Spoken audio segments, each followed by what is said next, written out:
Hello everyone, welcome to my YouTube channel. I hope आप लोग बहुत अच्छे होंगे।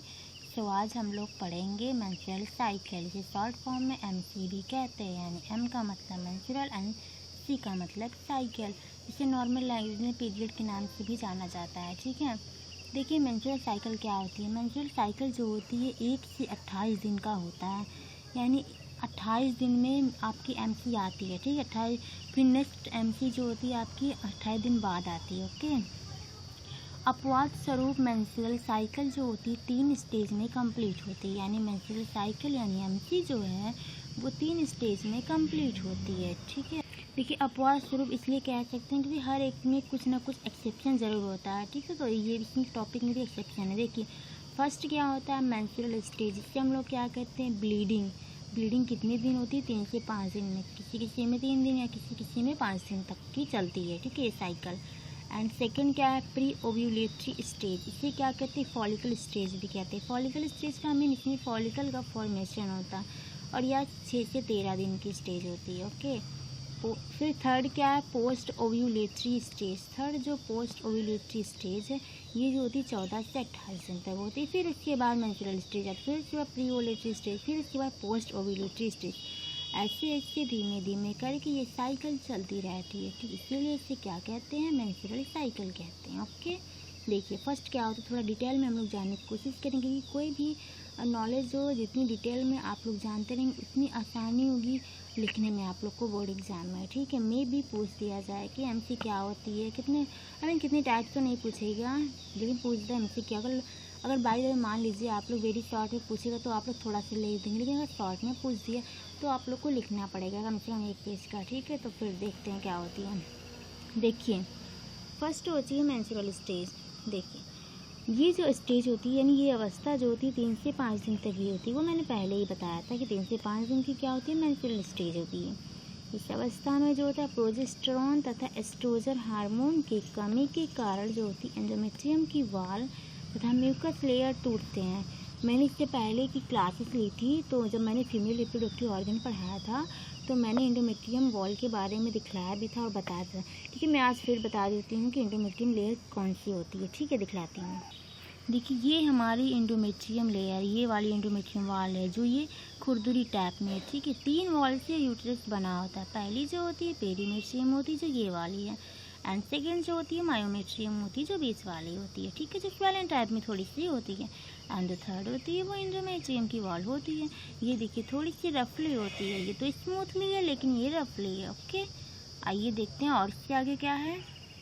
देखिए क्या होता है कि जो प्रोजेस्टेरॉन हार्मोन एस्ट्रोजन हार्मोन की जो इस अवस्था में कमी हो जाती है, इसके थ्रू ही एंडोमेट्रियम की वॉल ब्रेक डाउन हो जाती है। देखिए इस अवस्था में जो टूटी हुई एंडोमेट्रियम तथा म्यूकस लेयर होती हैं एंड कुछ ब्लड वेसल्स होते हैं जो ब्लड जो होते हैं वेजाइना के थ्रू बाहर आता है। इसीलिए इसे क्या कहते हैं एम स्टेज कहते हैं। एम स्टेज का मतलब होता है मेंस्ट्रुअल स्टेज होता है। ठीक है, ये जो ब्लीडिंग होती है वो वेजाइना के थ्रू होती है। इस अवस्था को वीपिंग ऑफ यूटेरस भी कहते हैं। कभी कभी पूछ लेता है कि वीपिंग ऑफ यूटेरस किसे कहते हैं। ऐसे से तो नहीं पूछता, लेकिन वन डे जो एग्ज़ाम होता है उसमें ऐसे क्वेश्चन वन वर्ड मतलब PYQ हो सकता है, आप लोग देख लीजिएगा जो वन डे एग्ज़ाम जब देने जाइएगा।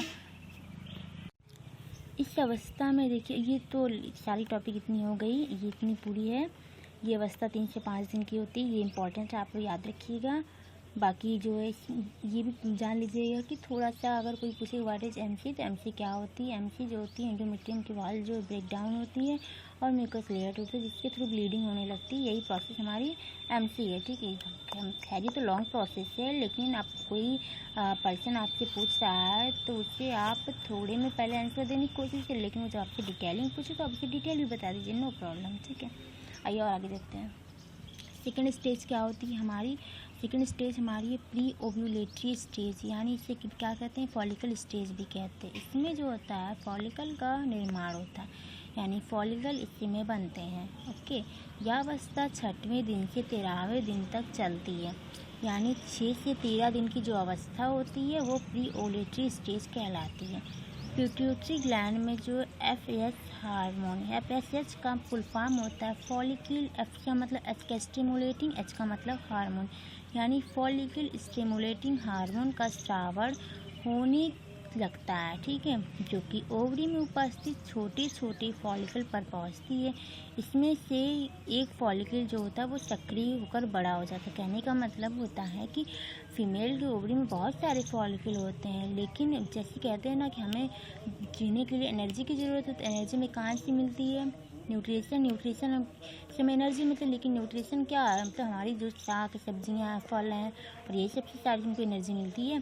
तो इसी प्रकार जब एफएसएच हार्मोन का स्राव, और एफएसएच हार्मोन एक न्यूट्रिशन का काम करता है, ठीक, किसके लिए? फॉलिकल के लिए। जब जिस फॉलिकल पर ये पहुंचता है वो फॉलिकल एक्टिवेट हो जाती है, यानी सक्रिय हो जाती है, और सक्रिय होकर अपनी साइज़ जो है इंक्रीज कर लेती है, यानी बढ़ा लेती है अपनी साइज़ को, वो इंक्रीज कर लेती हैं। जो एक्टिव फॉलिकल होती है वो धीरे धीरे ग्राफियन फॉलिकल में बदल जाती है। कहने का मतलब होता है जो सक्रिय फॉलिकल होती है वो धीमे धीमे ग्राफियन फॉलिकल में चेंज हो जाती है। इसी वक्त जो होता है सेकेंडरी oocyte का निर्माण होता है, ठीक है। LH हार्मोन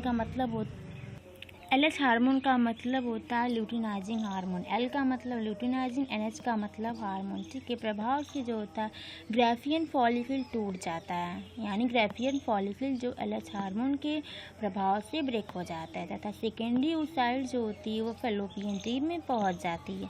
तो सेकेंडरी oocyte जो फॉलिकल बना था, फॉलिकल किस में चेंज हुआ था? सेकेंडरी oocyte में। और सेकेंडरी oocyte जो होती है वो फैलोपियन ट्यूब में पहुंच जाती है।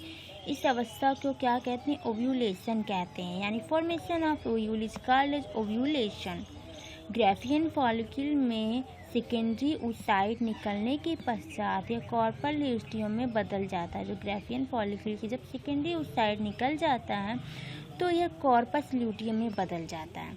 कॉर्पस ल्यूटियम जो होता है इनिबिन हार्मोन का स्रावण करता है। कॉर्पस ल्यूटियम मैं आप लोग को फिगर में दिखलाती हूँ क्या होता है, ओके। इस अवस्था में देखिए क्या होता है, एंडोमेट्रियम वॉल जो होती है उसका रिफॉर्मेशन होता है।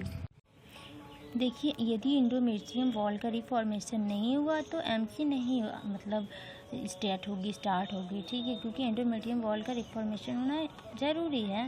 उसके बाद थर्ड हमारी आती है post ovulatory stage. Post ovulatory stage जो होती है वो 14 से 28 दिन की होती है, यानी 14 से 28 दिन की स्टेज को पोस्ट ओव्यूलेटरी स्टेज कहते हैं, ठीक।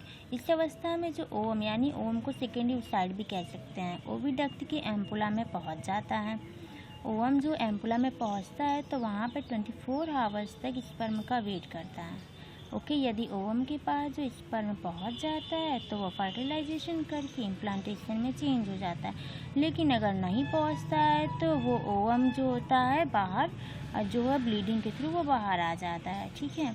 आई होप आप लोग को समझ में आएगा, और मैं इसका फिगर के साथ भी समझाती हूँ। देखिए फिगर में क्या है कि कैसे मतलब ओवरी का मैं आप लोग को फिगर दिखलाऊंगी जिसमें आप लोग को समझ में आएगा कि किस प्रकार से कहाँ कौन सी प्रोसेस जो होती है चलती हैं, ठीक है। आई होप आप लोग को समझ में आए। इसके बाद मुझे क्या ही चाहिए, ठीक। देखिए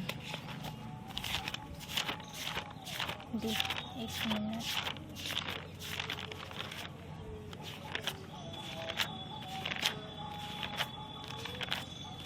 ये देखिए ये है ओवरी का फिगर। इसमें देखिए ये फंडस, यही एम्पुला है जहाँ पर ओवम आता है और 24 आवर्स तक स्पर्म का वेट करता है, ठीक। ये वेजाइना, ये एंडोमेट्रियम के लेयर है। फिर अगर इस जो है स्पर्म आ जाता है तो यहाँ फर्टिलाइजेशन की प्रोसेस कंप्लीट हो जाती है, लेकिन अगर स्पर्म नहीं आता है तो यही ओवम यहाँ से आता है, यहाँ आता है। फिर एंडोमेट्रियम की वॉल भी ब्रेक डाउन होती है जो ब्लीडिंग के थ्रू बाहर आती है, और इसी के साथ ओवम भी बाहर आ जाता है, ठीक है। अगर स्पर्म आ जाता है तो फर्टिलाइजेशन करके इसमें एम्ब्रियोनिक डेवलपमेंट होता है और एक फीटस एक बेबी का डेवलपमेंट होता है, ठीक है। आई होप आप लोग को समझ में आया होगा कि हाँ कौन सी चीज़ें ये बहुत इंपॉर्टेंट कि बिना फिगर के आप लोग नहीं समझ सकते हैं, ठीक है। So thank you so much and welcome to my YouTube channel. I hope समझ में आया होगा। मैं कल एम्ब्रियोनिक डेवलपमेंट की वीडियो मतलब लेक्चर लूँगी, पढ़ाऊँगी। So thank you so much.